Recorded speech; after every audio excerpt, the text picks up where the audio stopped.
Welcome to the Age is Irrelevant podcast with your host, Helen Fritsch. Helen is a 60-plus lifelong competitive athlete, flight attendant, published fitness model, writer, IFBB bodybuilding pro, and certified wine specialist who believes that your age is irrelevant to pursue goals, dreams, and desires.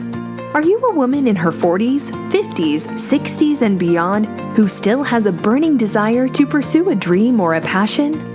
Are you thinking about starting a new chapter in your life, but you're hesitant, thinking that you might be too old or just don't know where to begin? The Age is Irrelevant podcast is a podcast devoted to women who want to defy the odds, smash barriers, and redefine happiness and success after 40. It's time to make a difference. There is no need to dread blowing out that added birthday candle every year. A new movement is slowly taking momentum, where being over the hill just isn't relevant anymore.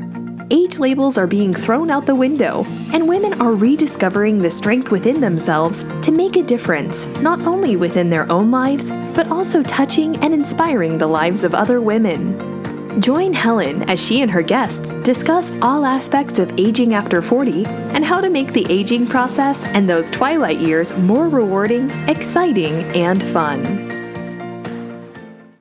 Hello, and welcome to the Age is Irrelevant podcast. I'm your host, Helen Fritsch, and this is episode number 75.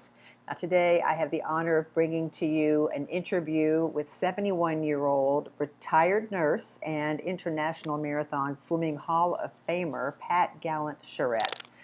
I found Pat on social media, and her resume is so impressive that I felt I needed to bring her onto the show because after listening to her conversation with me, if this doesn't motivate you to get up and move, I don't know what will. Pat has 9 world records for long-distance swimming, 6 Guinness World Records. She is the oldest woman to complete the English Channel. She has a plethora of other amazing records. She has completed 6 of the 7 oceans, 7 channels, and 4 lakes of the Stillwater, 8 during her career.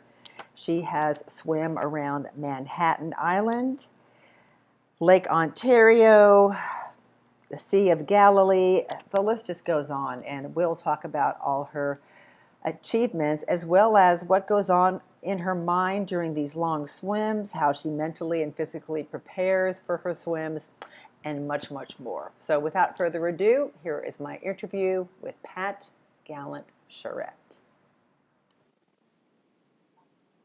Hi, Pat. Welcome to the show. Thank you for having me.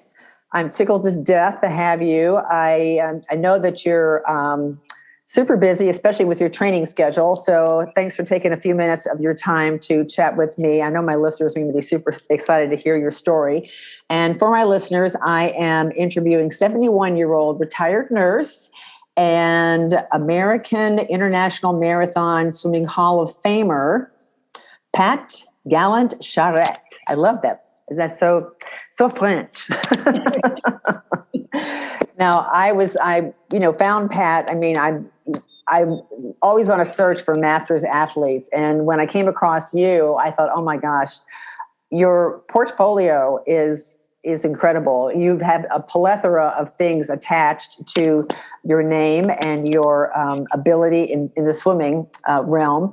But what I always like to do in the very beginning is talk to my guests about where they were born, where they live now, and growing up. And because obviously you're an international swimmer, a marathon swimmer, but when did you get interested in swimming? I know when you did, but I'll let you tell the listeners that. But were you athletic as a child? Just kind of stuff like that. Because sometimes, like for you, starting this journey later in life, there might be little hints along the way of your journey in life that may have, kind of somewhat pointed you in this direction. Sometimes not, but it's always kind of fun to look back and see, oh, well, yeah, I did this, and oh, that led me to this, and then that led me to that. So anyway, let's just start from the beginning and just tell us where you were born and give us all the fun childhood stuff. Well, I was born in Maine, And I grew up in a very large family, 6 brothers and a sister. And living off the coast of Maine, I was a very strong swimmer as a child. As a teenager, I continued to enjoy swimming. I got married at a young age of 21, started having my children, and just got very involved with family life, went on to nursing school, got my bachelor's degree in nursing. And it seemed like the time was just flying. I considered myself at that time a spectator mom. I would take my children to soccer games and baseball games and whatever sport they were interested in. And for me, being a full-time mom, working as a nurse, I just didn't have the time to, take up any type of endurance sport. I couldn't find the time. But then one day tragedy struck my family. My youngest brother, at the age of 34, died suddenly of a heart attack. And Robbie, when he was a teenager, he was diagnosed with very high cholesterol levels, but we thought that would affect him later in life when he became an old man. We just didn't realize that at the age of 34, that he would die suddenly. Wow. And Robbie was a very active person. He loved sports, and he had won the Peaks to Portland here in Maine. That's a 2.4 ocean mile swim. He had won that twice. And at the time, I was 46, and my son was 16 years old and on the Westbrook High School swim team. And a couple of weeks after Robbie had passed, my son Tom said he wanted to swim the Peaks to Portland as a tribute to his Uncle Robbie. And I remember saying to my son, "That's so sweet. I wish I could do the same."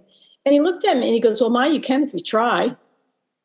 And, I wasn't expecting that because, here I was working, full-time as a nurse, full-time mother, carting my kids, to and from, games. And I worked the food tables, and it was like, the extent of my exercise at that time was going for a walk in the neighborhood with other neighborhood moms. But I decided I'd, take the challenge. And I trained for over a year. And even that very first day of training at the pool, I went up to the lifeguard and I asked them to keep an eye on me because I was unsure if I could even swim 2 lengths to the pool. And even though I was strong as a teenager, but, 30 years had gone by and I hadn't, done any type of sports, as far as swimming. Right. And so I was filled with a lot of self-doubt.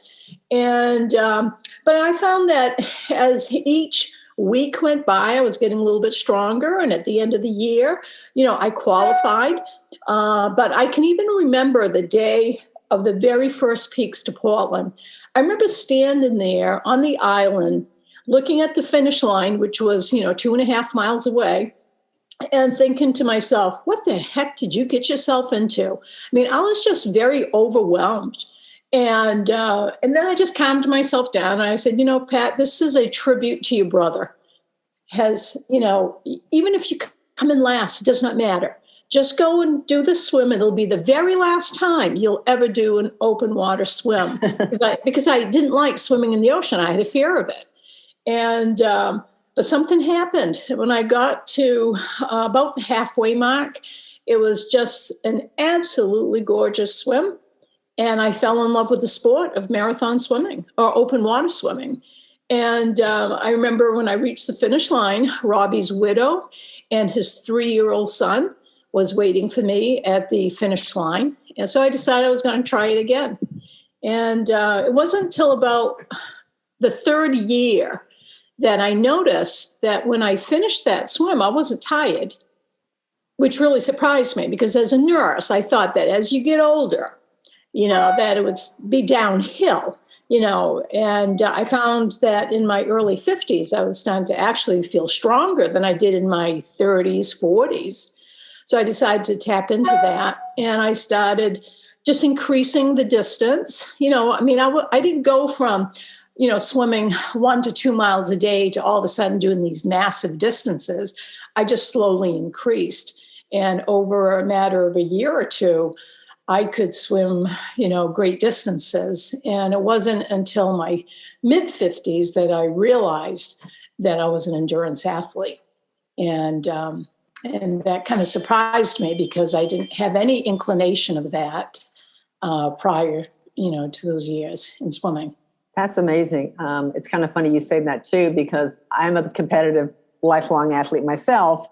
And I always idolized my dad because he was a big track star in high school and college, and he ran hurdles and high jump. So when I was of age to join the track team at school, that's what I wanted to do too, because I wanted to be just like Dad. And then randomly at one meet, my coach said, okay, I'm throwing you in the 880, because that's what it was called back then, the 880.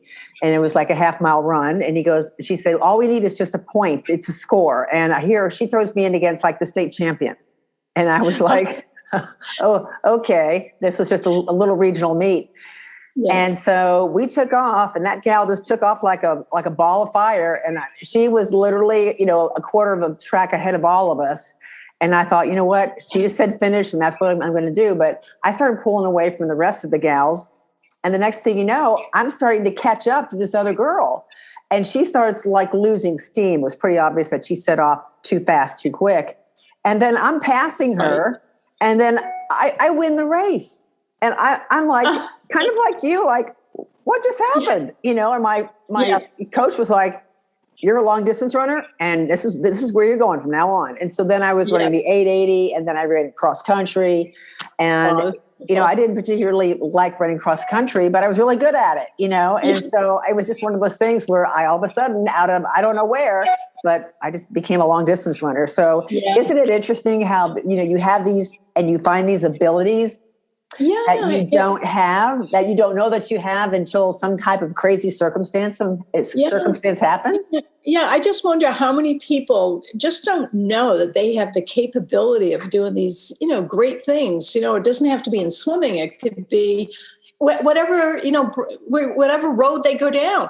And the thing is just tapping into it because, I never imagined I was going to go down this road.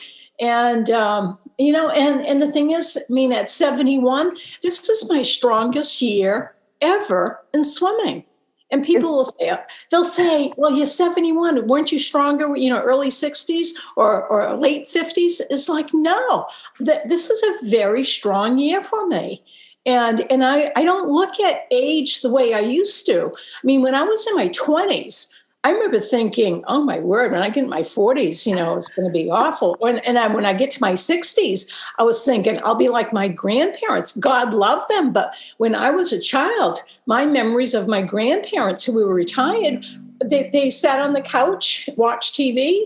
My grandmother knitted, mittens for us. And there was never any activity, no health consciousness. They smoked and, God love them, but that was my thought of what old age would be, but it's totally changed. I'm looking at it, I feel great at 71 and I'm going to just keep on pushing and, and enjoying it. And I love this. It isn't as though, I go to train each day and thinking, oh, my word, I've got to get out of bed and go train.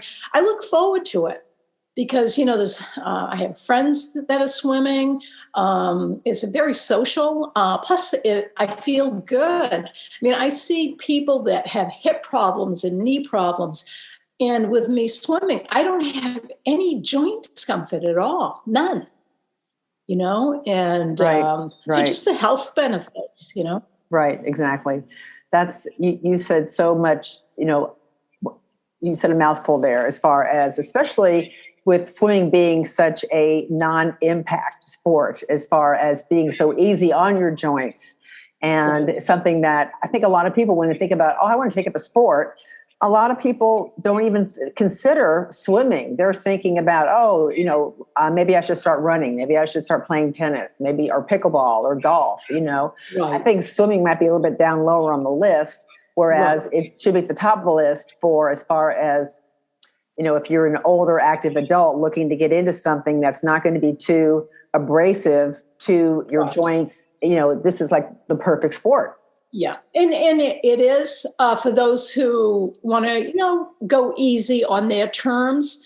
But there are some swimmers that when they like to compete, and they, compete like on a master's level, and where they really push the envelope, and they do get injuries, rotator cuff injuries to the shoulder, but I've never competed in a master's, swim in a pool competition, in adulthood, but I could see how if someone was pushing it hard.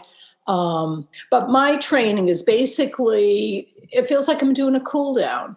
I'll swim for 2 hours, but it's an easy 2 hours. I'm not pushing it because I know that, training 5-6 days a week, if I was, going really hard on my shoulders and, that maybe I would get some injuries. But my training is totally different compared to a lot of other marathon swimmers, because I just go out slow and, just keep on going. And I can go hours and hours and hours. And do you train both in a pool and out, like in open swimming also? Right now here in Maine, it's still pretty cold. So another month, I'll start my training outdoors. But during the summer, late spring, early fall, open water and pool. Okay. So here you are, and you've done this big race. What made you decide that you wanted to try to actually challenge yourself to do a big swim? Let's just say, well, you've done so many big swims, but what led you down that path of like, gosh, I want to attempt, swimming the English Channel. I want to attempt to swim the Strait of Gibraltar. I mean, what took you to that level? Yeah. What happened after about 3 years of swimming the Peaks to Portland, the 2.4 ocean mile swim, I noticed I was getting stronger. And I mentioned to my husband, I said, I really think I could do twice the distance. So Sebago Lake isn't too far from here, and it's about twice the distance of the Peaks to Portland. It was, just over 4 miles. And so I decided I was going to train and swim that. And the day that I did complete it, I remember after swimming nearly 4 hours, I wasn't tired. And I said to my husband, I said, you know what? I think I can do a 2-way crossing of Sebago. So I trained for another year, and that was in my early 50s. And I was able to swim a 2-way, and that took me about 7.5 hours. And again, I didn't feel tired. And I turned to my husband, I said, wow, I said, I think I'm one of those endurance athletes. And I said, I wonder what I can do next. And he goes, why don't you try the English Channel? And it was like, oh, that didn't even enter my mind. But it was like, I read about all these athletes that had done the English Channel and these great swims, but still in my mind, I didn't consider myself to be that caliber at that time. Right. But I decided, oh, why not? I'll give it a try. So I signed up, and, I didn't know of any marathon swimmers from the state of Maine. So I just, went online, read what, people, would train. And what I did, I mimicked how a marathon runner would train. Like a marathon runner, they don't run 26 miles, every day. They'll do a few miles, and then once every 2 weeks, they would have a long run. So I said to myself, well, I'll do that type of strategy with my swimming. I'll do 4 or 5 short swims of 2, 3, 4 miles. And then once every couple of weeks, I'll have a long swim. And then I'll just, get stronger that way. And that's what I did. And it worked for me. But everyone's different. It's finding out, what works for that person. But anyway, after I did the English Channel, I started looking at other swims, and never looked back since. And how long is the English Channel? Okay, the English Channel is 21 miles. However, with the very strong currents at the beginning and at the end of the swim, you could swim up to 32 miles. Oh, my gosh. In 2017, when I got the record for the oldest woman, I ended up swimming 32 miles, and it took me just over 17 hours. Wow, that's incredible. And so let's talk specifically about that. So when you're on a swim like that out in the ocean, as far as, your diet, obviously you have to eat while you're in the water. And then I'm guessing that there's some type of boat there, coming along with you in case of emergency or something happens. Yes. With all these swims, you have to register with their organization, like the English Channel Association. There's also an English Channel Federation. You have to show them your resume. You have to give them that you've been able to swim 6 hours in cold water. Then they have rules. You cannot wear a wetsuit. You have to wear a regular swimsuit, Wow. goggles, and a cap. You start on dry land, end on dry land. You cannot be touched during the swim. So if they're going to throw something for you to drink, it's in a bottle attached to a rope. And I usually would have like liquid carbs, and that was about it, And if I got really hungry, I had a homemade muffin, that I brought with me.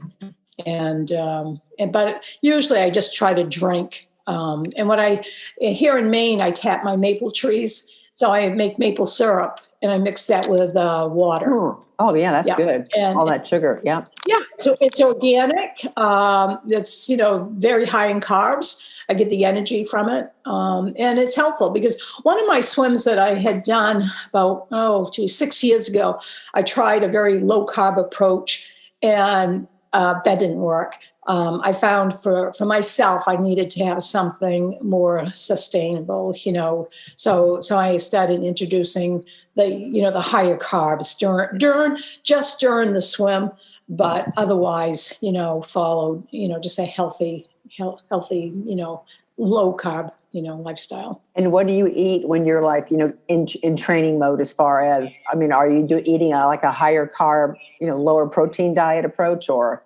I train all year round. Right. But if I have a big swim coming up, let's say 2 weeks before, I really increase on the water because I want to make sure that I am well hydrated before the swim. And then I just have very healthy meals, a good amount of protein, good amount of carbs. I try to balance it out. I try not to do anything extreme. I, to avoid, real spicy food and that type of stuff. Right. Do you do any resistance training?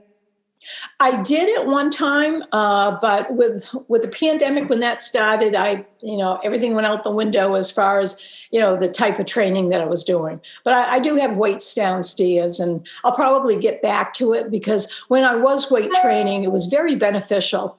And but at the time, it's just with the COVID, I took up other interests and put that on the back burner.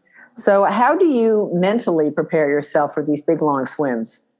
Well, I'll tell you, it's kind of funny because every swim, at the beginning of the swim, I always have that self-doubt. And I recognize that's part of me. And I don't know why I have that, but I do. But I recognize it. And then I start telling myself, like in 2017 for the English Channel, I remember standing at the start in England thinking, oh, Pat, that's pretty far, and all these things were going through my mind and a lot of self-doubt. And then all of a sudden I said to myself, well, Pat, you've done night training, you've done distance training, you've done cold water training. You are ready for this. Put all the negative thoughts behind and just, kick yourself in the butt and get going. And so anyway, and all the other swims that I've done, Molokai between in Hawaii, Molokai Island to Oahu, that's 28 miles. And I remember standing at the start thinking, Pat, there's a lot of sharks in these waters and there's jellyfish and all of a sudden, it was like overwhelming. And then I just calmed myself down and I said, Pat, you've trained for this. You can swim 24 plus hours with no problem at all. You just need to focus and put those negative thoughts behind you. And that's what I did. But it's, It's just something that whenever I swim, it occurs. But I'm aware of it. And it's funny, there's a lot of other athletes that have come up to me and said, Pat, same thing with them. They'll be at the start, and all of a sudden they start feeling overwhelmed that maybe they didn't train enough for this, or maybe they didn't do that, or this or that. But the thing is, I always go into a swim well prepared. If it's a cold water swim, I train in cold water. I do my time. If I have to do a night swim, then I train here in Maine at night. And, so I have certainly, done what I was supposed to do to make a swim successful. Right. So that was one of my questions I was going to ask you. What kind of sea life do you run into on your swims? Oh, my word. Oh, and what are like when you just made a mention of like sharks too. So if you come across something you're like a little apprehensive about, how do you react and, all that stuff? Well, I've had a lot of encounters, but when I was swimming between Molokai Island and Oahu, it was about 3 a.m. And I did have a shark shield attached to the kayak, and there was also the main boat. But I got bumped, and it startled me at 3 a.m. to get bumped. And I screamed, just because it startled me. And when I was swimming, they had to keep all the lights off because they didn't want to attract any sharks. Right. So what they did, they scanned the water, and they thought it was a dolphin. And I thought so too, because I was still there.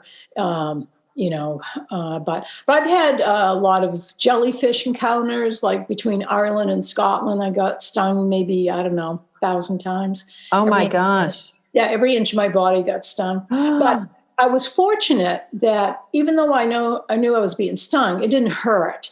For some people, lion's mane's jellyfish, they can develop an anaphylactic response to it.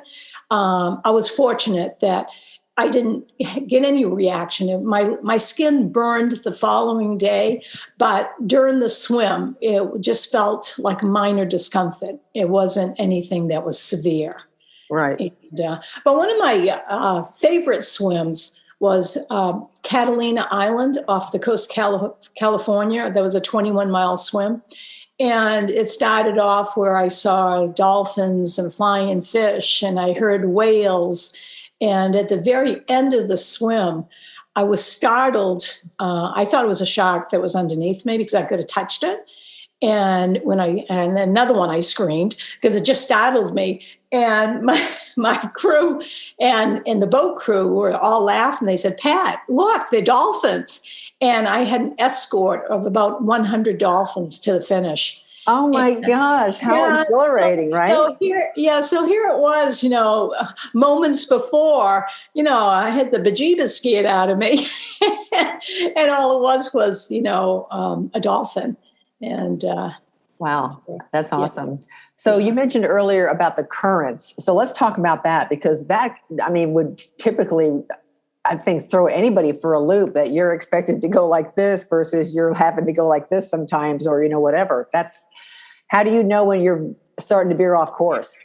Well, when you swim with a boat pilot that knows the waters, they will guide you. So if the boat moves to the right, I move to the right. We swim.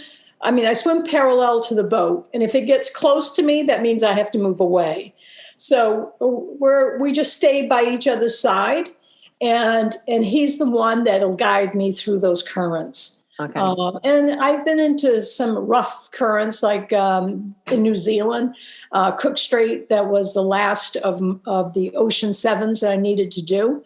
And I wasn't fast enough, and the currents were too strong, and I was not successful. And it wasn't because I threw the towel in. They had to stop the swim because the tides were not right. And so such is life. You just move on to the next one. Right. So when you're on these long swims, what exactly goes through your mind? How do you keep yourself, quote unquote, preoccupied versus I mean, every swim is different. And in the early part of my career, I would focus on certain people who had inspired me, and I would dedicate a mile to them. So that first mile was my neighbor who had cancer. Then there was a young man that I knew that was handicapped in a wheelchair, and I thought about his strengths and what he's gone through. So I dedicated the second mile. Then other swims, I kind of focused on my stroke. Which was boring as heck, But what I find that has helped out the most is just go into this meditative state where I'm not thinking of anything. I'm not thinking of solving any world problems. I'm not thinking of what 5 minutes ahead is. I'm just mellow, just totally mellow. And I find that has been, incredible. I mean, an hour will go by and it feels like 5 minutes. Oh, okay. Well, that's even better, right? Yes. In fact, when I was swimming the North Channel, I told my son, he was my crew, and I said, listen, we're going to stop every hour for drinks. Well, at the end of the swim, and it was a successful swim, I said to him, how come you deviated from the plan? It felt like we were stopping every 20 minutes, half hour. He goes, no, Ma. He goes, you were stopping every hour.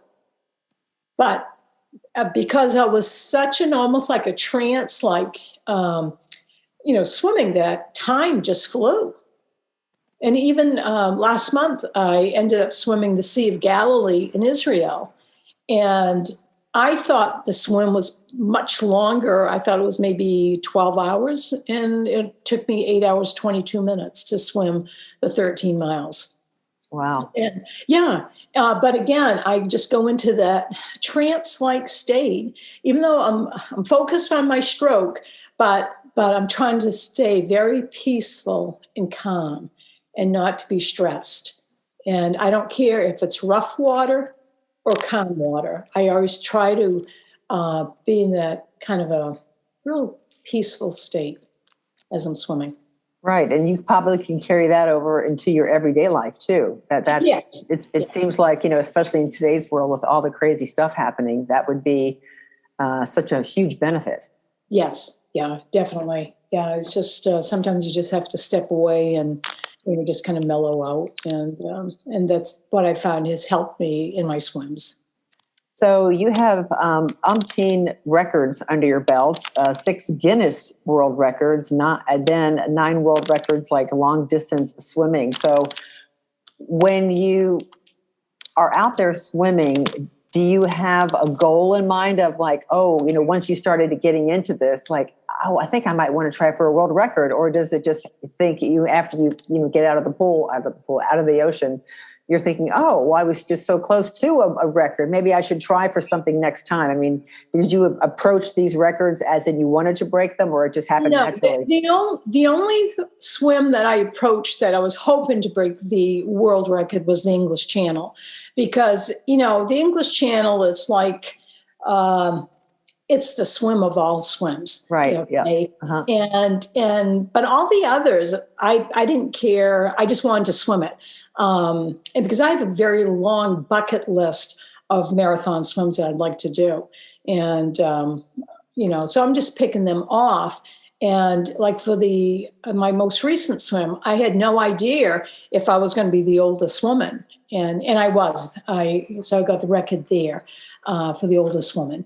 And for any future swims, I'll be swimming in September, going to Wales, and I'll be swimming from Wales to England. That's Bristol Channel. That's 17 miles. And I have no idea if there's a record there or not. I mean, and I don't care. I just want to complete the Triple Crown, the original Triple Crown, which is the North Channel, Ireland, Scotland, the English Channel, and Bristol Channel. That's the original Triple Crown. Wow, that's interesting. And excuse me, you mentioned earlier too the 7 oceans. And can you, as far as the swims go, so there's 7 prestigious swims? Yes. Years ago, Stephen Manatones, he's well known in the marathon swim community. He proposed a challenge to the swimmers worldwide. And when I heard about it, it was like, I'll give it a try. I was working as a nurse at that time, and I decided, to just try it, and I, really enjoyed it. And I did complete 6 of the 7. The 7th was New Zealand for me, and it was not successful because of the currents. But I felt strong the whole way. I didn't stop because I was tired. I didn't stop because of, any injury. The swim was stopped because the currents were too strong, and I was not a fast enough swimmer. Right. So such is life, But there's so many other swim challenges out there. There's the Triple Crown. There's the Stillwater 8. At this point in my life, I want to just do the things that I enjoy doing. And there's so many swims out there that, I just hope, my health stays and I'll continue with it. Right. So it sounds like to me, we didn't talk about this, but it sounds like to me that you were basically self-taught as far as, did you have coaching along the way? Correct. I was self-taught as far as the marathon swims, because again, when I started off, I was, working as a nurse. Also, I babysit my grandchildren full time. That's the other thing. In the early part of my career, people were thinking, oh, she must be retired. It was like, heck no. I was working full time as a nurse, daytime.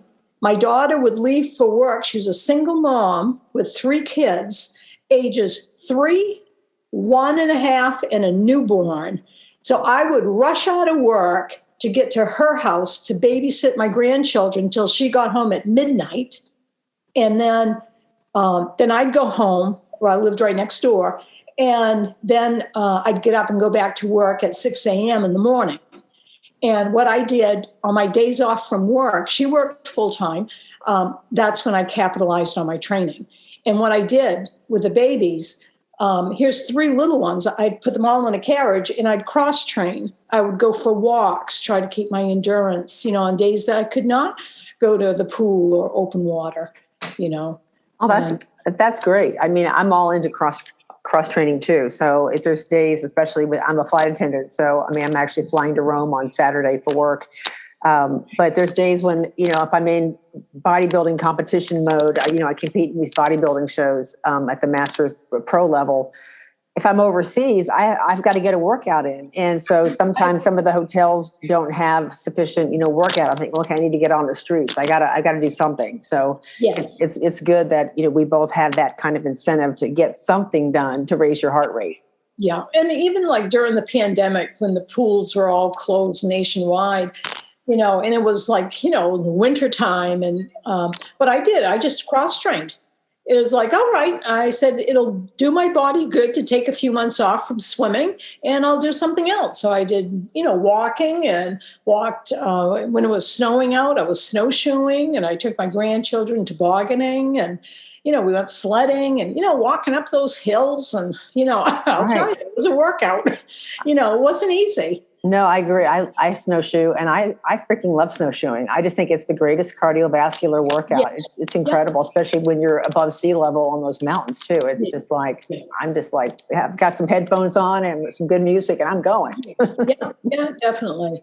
So the thing is, I find that as one gets older, they really have to focus on staying busy during the daytime, every day, of, not just sitting on the couch all day watching TV, of getting out and doing something, whether it's going for a walk or going golfing or, doing whatever they enjoy doing, but, and I think that's what's keeping me healthy is I stay busy. I still babysit my grandchildren full time.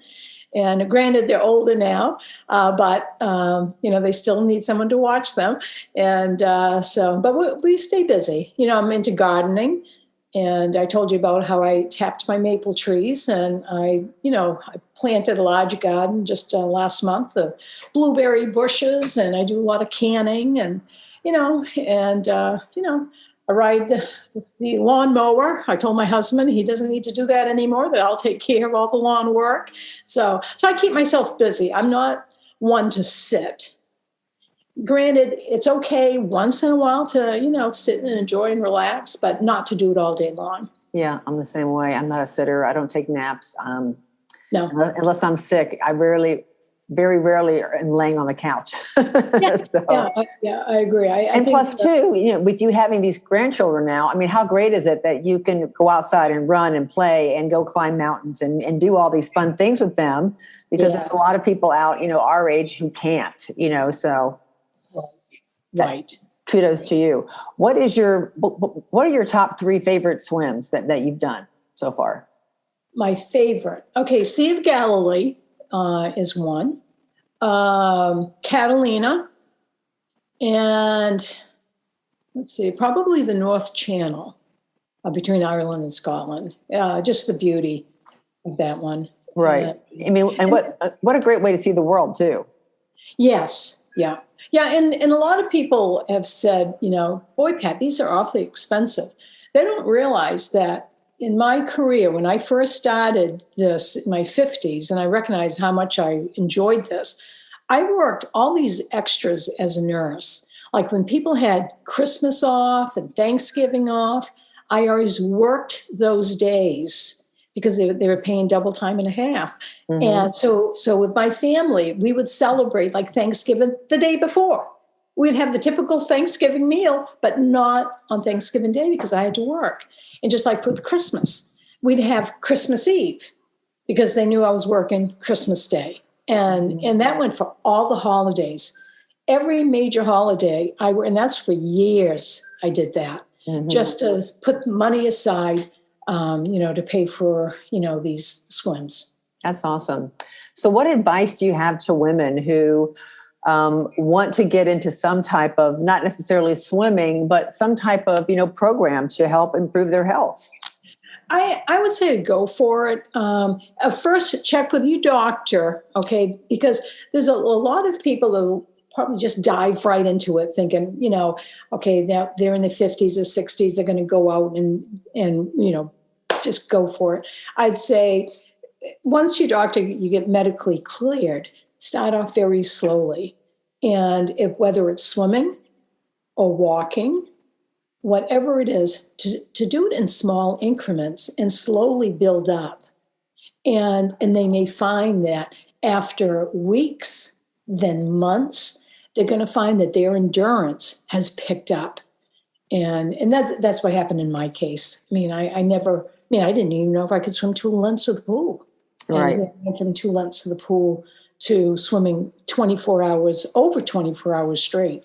Right. But I started off very slowly.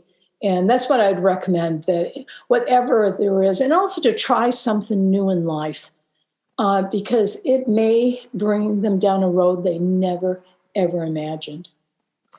I'm a huge proponent of that. And especially too, if you can find a community of people, of like-minded people who have the same interests as you, not only are you doing something for yourself, but then again, you have other people holding you accountable, forcing you to show up, helping you there, celebrate your victories, and helping you there also to celebrate your, possible downfalls. If you don't place as well as you wanted to, or you get injured. So I'm all about that. Yes. Yeah. My sister-in-law started this. She's joined this group at the community center. There's about 20 women that go into the gym and they just do floor exercises. And there's a coach there. And she's been doing it for 2 months. And she was telling me that she cannot get over the strength that she has gained only in 2 months. And she's my age, 71. And she said she never would have believed it, that just doing these, exercises, simple exercises in the gym with other women, but going as a group, they all, again, helped each other stay accountable. But she said not only was it fun, but, she got to meet new people and the benefits. She said it was just incredible. That's a huge motivator, especially when you can physically see the benefits of, movement is key. Yes. I can't stress that enough. Movement is key, especially, for us later in life. And the body is an amazing machine, and you can literally start something new in your 70s or even in your 80s. I interviewed one gal who was, and she's actually from Vermont, and she's a pole vaulter, and she's the world record holder in pole vaulting at her age. All right. And after I interviewed her, I thought, well, gosh, I've always been interested in that, so I want to start pole vaulting. So now I pole vault too. Oh. And she's the kind of the same way. She's still at 87 is out there pole vaulting. And it's just that, she, likes showing up, likes being, putting in the work. I mean, it's met amazing people, goes to these track meets, and kind of probably like you probably have like a little following. You probably like a little celebrity yourself with this very impressive resume. So I'm just super, proud to have been able to find you and interview you, because women like you, you literally redefine and rebrand the terms old age and over the hill. And yes. You're just, rebranding and smashing records, and just, you're living proof that age truly is irrelevant. And that's what this podcast is all about. Oh, thank you. Thank you so much. So anything, if people want to reach out to you, are you on social media? If people want to reach out? No, I'm on Instagram, but I had to quit Facebook because I had too many people trying to hack into the account, scammers, that type of thing. I found that, once I turned 70, I got an incredible amount of people that were trying to scam me. And so we had to stop. Yeah, it's really sad, but social media, that's what happens, for some. And, right. So I had to delete my account, unfortunately. Okay. Is there anything else that you'd like to share before we end our conversation?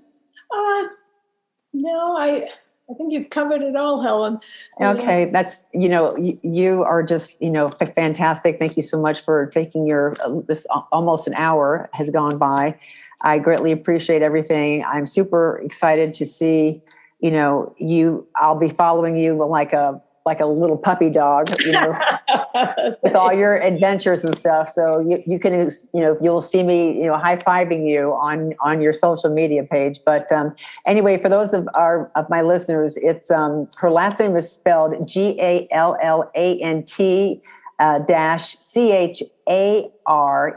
-CHARETTE. First name is Pat, and you'll find her on Instagram there.